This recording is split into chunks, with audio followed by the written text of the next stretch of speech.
오늘 시편 강의 두 번째, 시냇가에 심겨진 인생. 할렐루야.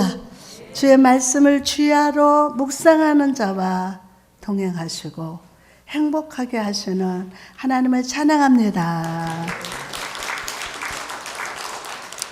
오늘 또 선한 선생님이 되시는 선녀님께서 여러분에게 조명하시사 말씀과 참뜻과 은밀한 은혜를 깨닫게 하시고 역사하시는 능력으로 우리 모두를 강건하게 하실 줄 믿습니다. 어느 가난한 가정에서 똑같이 자란 형제가 있었습니다.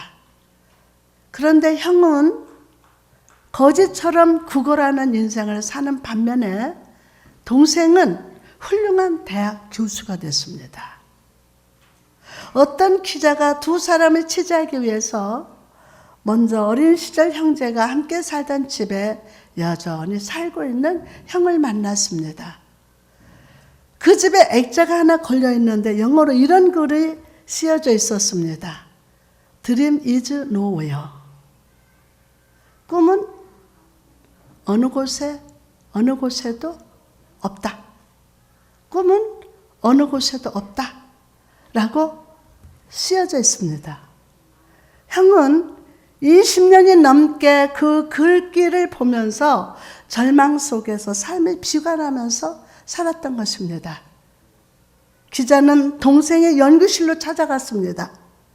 그리고 혹시 어렸을 때 집에 걸려있던 액자를 알고 있는지를 물어보았습니다. 동생, 알고 있습니다. 그런데 혹시 그 글씨 띄어쓰기가 잘못된 거 아니었나요? 하고 반문했습니다. 형은 그 글자를 꿈은 어디에도 없다라고 읽었지만 동생은 Dream is now here. 즉 꿈은 시작 꿈은 여기에 있다 라고 읽었던 것입니다.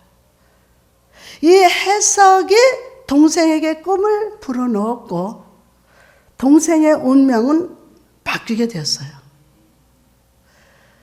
성도 여러분, 이처럼 우리가 하나님의 말씀을 어떻게 읽고 어떻게 묵상하며 어떻게 받아들이냐에 따라서 사람의 인생의 결과는 전혀 달라짐을 하십니까? 지난주 복된 사람은 악의 길을 피했다고 했습니다. 복 있는 사람은 주야로 하나님 말씀을 묵상하는 자라고 했습니다. 눈에 보이지 않는 하나님은 있는 것처럼 믿으며 순종하는 사람이라고 했습니다. 한 주 동안 그렇게 사셨습니까? 그렇게 사신 줄 믿습니다. 계속해서 오늘 성령께서는요, 우리에게 두 장의 풍경화를 보여주고 있습니다.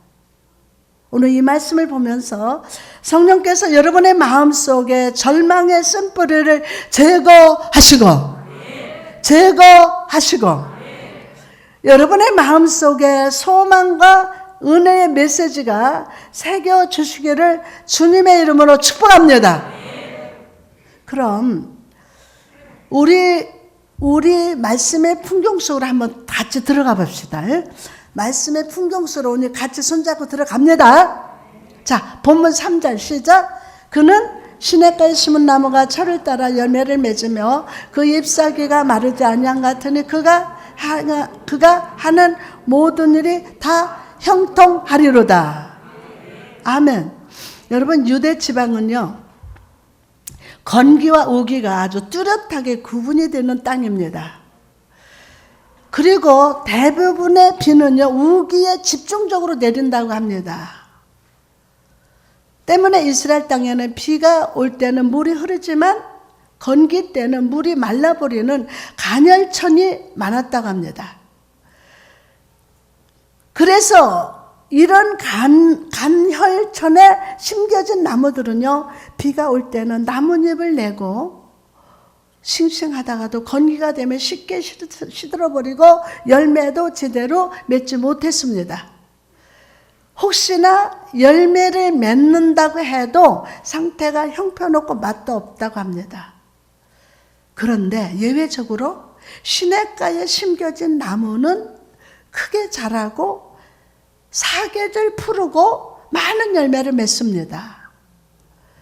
여기에서 시냇가라는 것은 물이 풍성하게 저장되어 있는 인공적인 수로를 의미합니다. 즉 건기나 우기에 상관없이 항상 물이 흐르기 때문에 메마를 일이 절대로 없다고 합니다. 그리고 시인은 그런 시냇가에 심겨진 인생을 일컬어서 그가 하는 일이 다 형통하리로다 라고 표현을 했습니다. 시냇가에 심긴 나무가 가뭄 때문에도 푸르름을 잃어버리지 않고 아주 풍성한 열매를 맺는 것처럼 하나님의 말씀을 즐거워하고 말씀을 묵상하며 주와 교제하는 자의 삶에 주어지는 열매는 형통입니다. 형통입니다.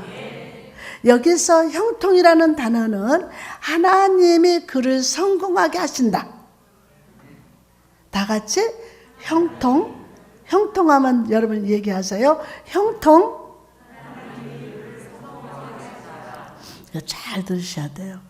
형통은 하나님의 그를 성공하게 하신다 라는 뜻으로서 앞길이 평탄하고 형통하며 모든 것이 계속 번성하는 것이 거칠 것 없이 계속 전진하는 것처럼 이루어진다 라는 뜻입니다.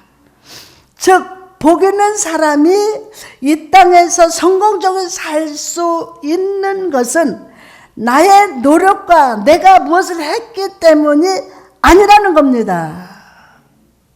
아니라는 겁니다.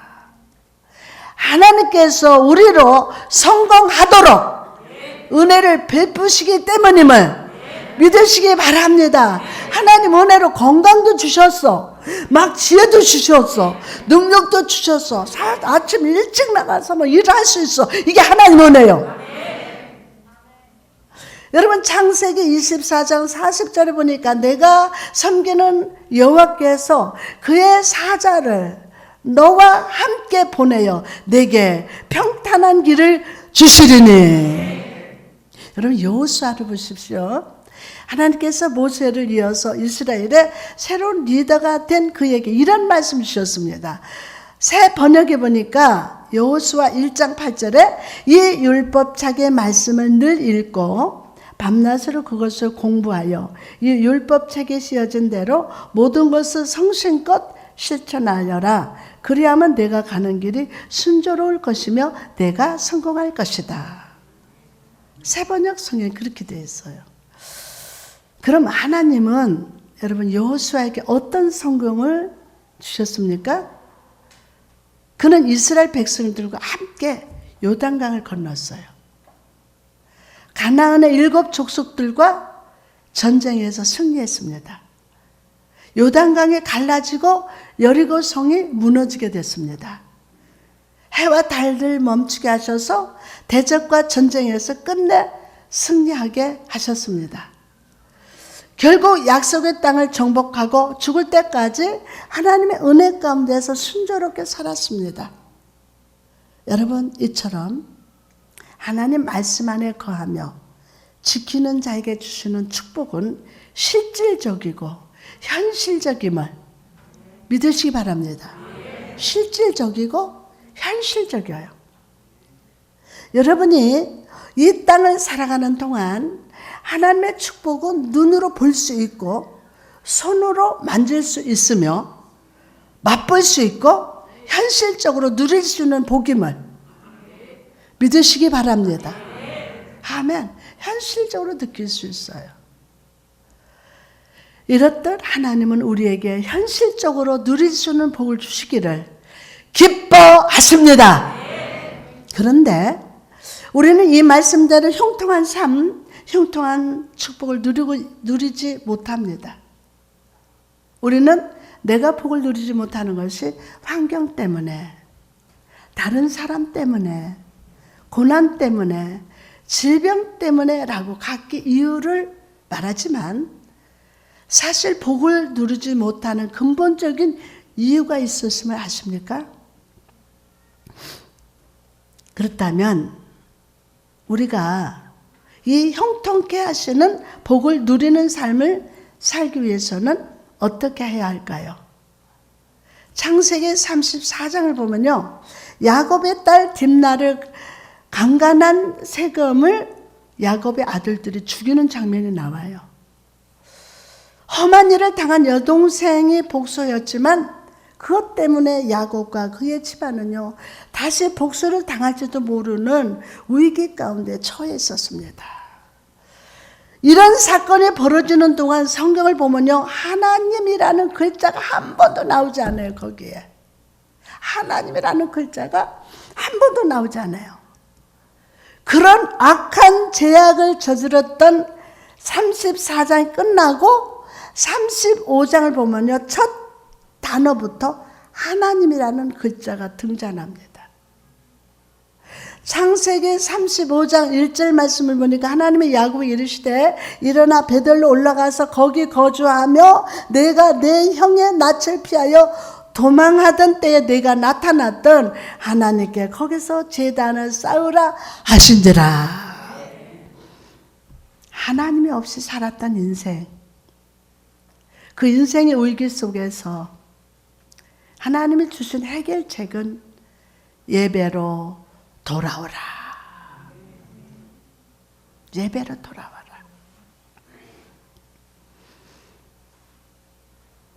인생의 고통이 아무리 깊어도 해결하기 어려운 고난 속에서도 하나님을 붙잡으면, 예배의 제단을 쌓으시면 다시 살아납니다.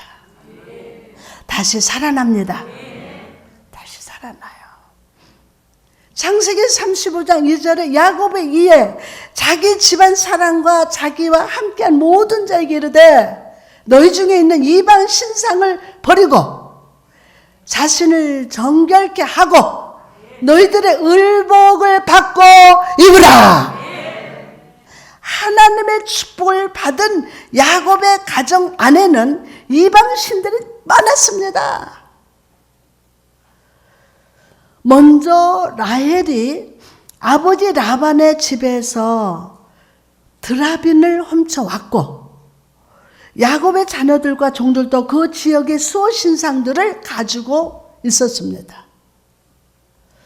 베델에서 하나님의 임재를 경험했던 야곱, 약복강에서 하나님과 씨름하면서 복을 받았던 야곱이었지만 그는 여전히 자기 집 안에 우상들을 버리지 못했습니다.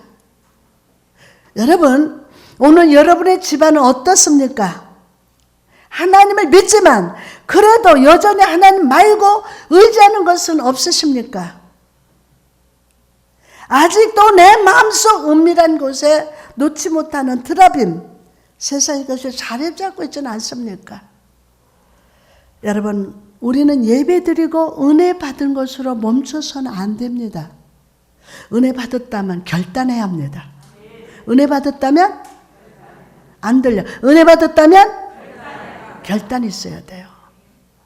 그 결단은 하나님 앞에서 우상을 버리는 겁니다.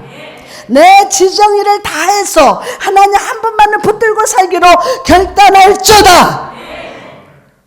야곱과 그의 자녀들의 의복을 바꿔 입은 것처럼 세상의 정체성을 버리고 하나님의 사람으로 사는 영적 정체성으로 살기로 오늘 이 시간 결단합시다. 아멘. 그럴 때 야곱에게 주셨던 하나님의 축복이 여러분의 삶에 선포될 줄 믿습니다.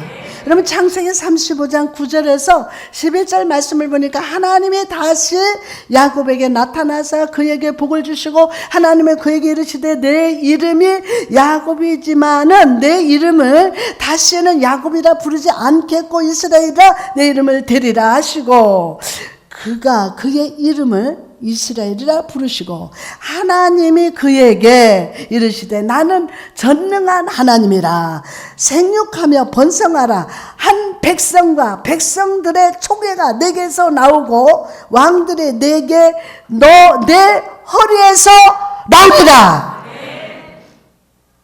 삶 속에 염려와 고난이 끊이지 않는 분이 있습니까? 오늘 여러분의 삶에 하나님을 향한 예배의 제단을 다시 쌓으시기 바랍니다. 아멘. 우리 집안에 숨겨진 우상, 신상들을 마음속에 드라빔을 다 버리십시오. 세상의 가치관으로 살던 옷을 벗어버리고 오직 하나님 한 분만 의지하겠다는 영적 정체성으로 옷 입고 주만 바라보며 살아가시기 바랍니다. 그럴 때 어제까지 여러분의 이름이 야곱이었다 할지라도 오늘부터는 이스라엘로 살게 됩니다. 생육하고 번성하며 여러분의 인생의 나무에 자를 따라 열매 맺게 하시고 번성케 하실 줄 믿습니다. 아멘. 또한 시냇가에 심은 이가 누구인지를 주목해 봅시다. 시냇가에 심으신 분이 누구인지. 하나님의 말씀대로 사는 인생을 가리켜 시인은 시냇가에 심은 나무라고 표현합니다. 이것은 시냇가에서 자연스럽게 자란 나무가 아니라 누군가 시냇가에 옮겨 심었다는 뜻입니다. 즉 하나님께서는 성도된 우리가 계속 열매를 맺으라는 기대를 가지고 시냇가에 옮겨 심어 주셨다는 뜻임을 믿으시기 바랍니다. 임마누엘 시냇가에 여러분이 다시 옮겨 심으셨죠. 우리의 본질은 죄녀요. 어떤 열매도 맺지 못하고 죄로 죽을 영혼이었습니다. 하나님께서는 우리를 광야와 같은 세상에서 뿌리채 옮기셔서 생명수 시냇가에 심어 주셨습니다. 그렇다면 여러분, 오늘 우리도 하나님의 말씀에 합당한 열매를 맺어야 합니다. 여러분, 가수 프랭크 시나트라가 부른 노래 뭐죠? 마이웨이. 노래 불러봤어요? 모두 좋아하는 노래이지만 가사는 신앙적으로 그다지 좋은 내용은 아닙니다. 가사가 이제 마지막에 가까웠구나. 나는 내 인생의 마지막 순간을 맞이하고 있다네. 내 친구여, 내가 분명히 해두고 싶은 말이 있는데 나는 내가 확신하는 대로 살았다네. 내 방식대로 살았는데 이제 끝은 어디일까? 내가 원하는 대로 인생을 살아보았지만 그 인생의 끝에 나는 어디로 가는지 알지 못하는 것입니다. 그렇습니다, 여러분. 세상 사람들은 자기가 원하는 대로 살다가 영혼이 어디로 가는지도 모른 채 살아갑니다.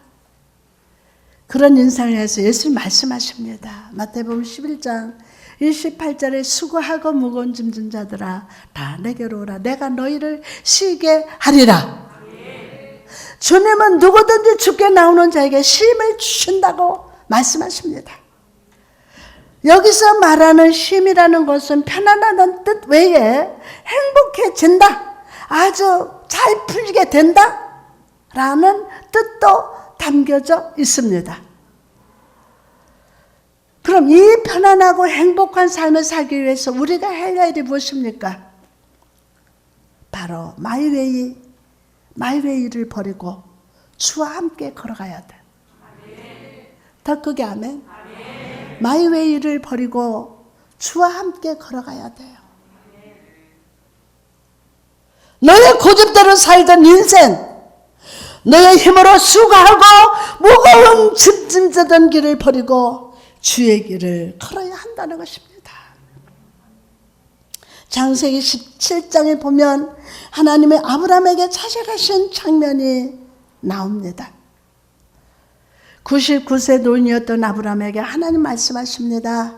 창세기 17장 1절에 보니까 아브라함이 99세 때에 여호와께서 아브라함에게 나타나서 그에게 이르시되 나는 전능한 하나님이라 너는 내 앞에서 행하여 완전하라.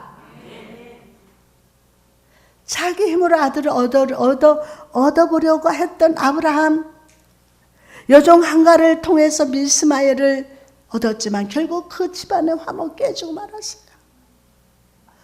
하나님은 이제 아브라함에게 그의 마이웨이를 버리라고 하십니다.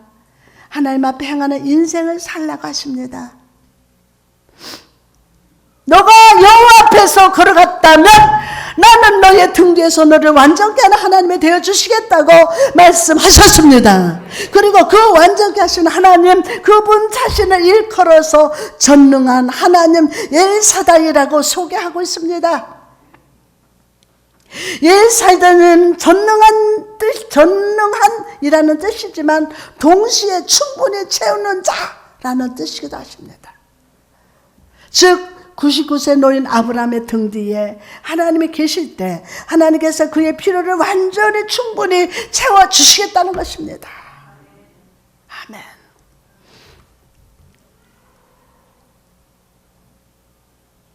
여러분, 세상 사람들은 자기의 연약함과 미래의 불안함을 이겨내기 위해서 자기의 등 뒤에 백을 들여갑니다. 물질을 백을 삼고 인간관계를 백을 삼고 세상 권세자가 내들을 봐주는 것을 의지합니다. 그러나 성도 여러분, 물질이 사람의 권세자가 이 코로나19라는 위기 속에서 우리의 든든한 백이 되어 주었습니까? 아니요. 그것은 우리 인생을 떠받쳐주지 못하는 것을, 죽음을 막아주지 못하는 것을 깨닫지 않습니까? 이제 우리는 세상에 썩어질 것들로 내 힘을 삼던 마이웨이를 버려야 합니다. 어떤 상황 속에서도, 고난 시험 속에서도, 심지어 죽음도 이기시고 승리하신 하나님, 그 하나님 앞에 살아가기를 결단합시다. 그분을 백으로 삼는 사람은 약함이 변하여 강함이 됩니다. 죽은 것 같은 아브라함에게 이삭을 주신 하나님이 죽은 것 같은 우리 삶에 축복을 잉태하게 하십니다. 아멘. 부족한 가운데 넘치도록 채워주시며 충분한 행복, 충분한 은혜로 든든히 복 주실 줄 믿습니다. 계속해서 4절을 봅시다. 시작. 악인들은 그러지 아니하며 오직 바람에 나는 겨와 같도다. 자, 의인은 신학에 심긴 나무처럼 환경과 상황 관계없이 인생의 뿌리가 든든하고 열매를 풍성하게 맺는 인생이지만, 악인 즉 하나님 떠나서 하나님의 말씀과 어그러진 인생을 사는 자의 인생은 바람에 쉽게 날아가는 겨와 같다고 합니다. 즉 한 곳에 깊게 뿌리내지 못하고 방황하는 인생을 살아간다고 하는 겁니다. 한 곳에 뿌리면 이리저리 방황하는 거예요. 여기서 말하는 겨는요, 쭉정이를 의미합니다. 여러분, 쭉정이는 모양은 알곡의 모양이지만 껍질만 있고 알맹이는 없는 거예요. 이런 겨는요, 아무 쓸모도 없이 알곡과 가라지를 분리해야 농부에게 더 큰 수고만을 안겨줄 뿐입니다.